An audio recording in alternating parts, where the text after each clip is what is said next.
মাস আমরা আসলে রোজা রাখার পর আমাদের অনেক দিন পর কিন্তু খাদ্যাভ্যাসটা একটু চেঞ্জ করতে হয়, বিশেষ করে টাইমটা। কারণ রমজানে আমরা কেবল 3 বেলা খাবার গ্রহণ করতাম, ইফতার, তারাবির পরে মানে ইফতার, ডিনার এবং সেহরি। কিন্তু যেহেতু আমরা এখন আবার স্বাভাবিক রুটিনে চলে আসছি, আমাদের খাবার রুটিনটাও কিন্তু চেঞ্জ করতে হবে। তো এই সময়ে অনেকেই আছে যে রমজানে হয়তো ওজন কমানোর জন্য ডায়েট প্ল্যান ফলো করেছেন, কিন্তু ওইভাবে প্রপারলি মেনটেন না করার কারণে কিংবা এক্সারসাইজের কারণে তাদের হয়তোবা আপনার ওয়েটটা ওইভাবে কমেনি। তো রমজানের পরে যদি আপনারা ওয়েটটা কন্ট্রোলে আনতে চান বা রমজানের পরে সুস্থ থাকতে চান, তো সেক্ষেত্রে আমাদের খাবারটা একটু বুঝে শুনে নিতে হবে।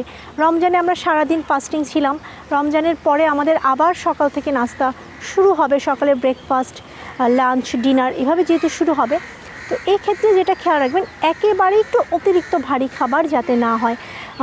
যেটা হয় ঈদের দিন আমরা কি করি, যে ঈদের দিন হয়তো বা আপনার ঈদের দিন বা ঈদের পরে লং টাইম ফাস্টিং ছিলাম 1 মাসের মতো, এরপরে হঠাৎ করে আমরা যখন আবার অতিরিক্ত খাবার শুরু করি, স্পেশালি সবগুলোই কিন্তু ট্র্যাডিশনালি বেশ মুখরোচক খাবার, সবগুলো হয়তো দেখা যেরকম অয়েলি স্পাইসি ফুড থাকে, খুব মিষ্টি জাতীয় খাবার থাকে, এগুলো আমাদেরকে একটু অল্প পরিমাণে করে গ্রহণ করতে হবে, একেবারে বেশি পরিমাণে গ্রহণ না করে।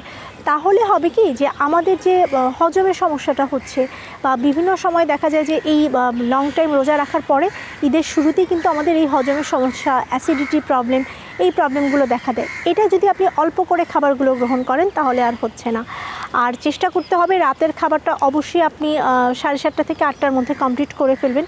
তাহলে কিন্তু এই টাইমে যারা রমজানের পরেও ওয়েট কমাতে চাচ্ছেন বা ওয়েটটা মেনটেন করতে চাচ্ছেন, তাদের জন্য কিন্তু বেশ ভালো হবে।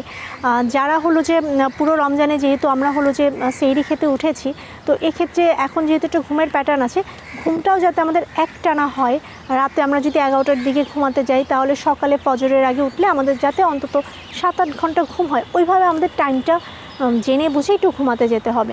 ঘুমের টাইমটা যদি প্রপারলি ঠিক রাখেন এবং খাবার টাইমিংটা, যেমন স্পেশালি সকালের খাবারটা 9টার আগে, দুপুরের খাবারটা যদি আপনারা লাঞ্চ 3টার মধ্যে কমপ্লিট করেন এবং রাতেরটা 7:30 থেকে 8টার মধ্যে কমপ্লিট করেন, তাহলে রমজানের পরেও আপনারা কিন্তু সুস্থভাবে আবার আগের মতো ওয়েট কন্ট্রোল করতে পারবেন। পাশাপাশি রমজান পরবর্তী সময়ে যে আমরা ইনডাইজেশনের সমস্যা বা অ্যাসিডিটি ফেস করি, সেটা কিন্তু আমরা আর ফেস করব না।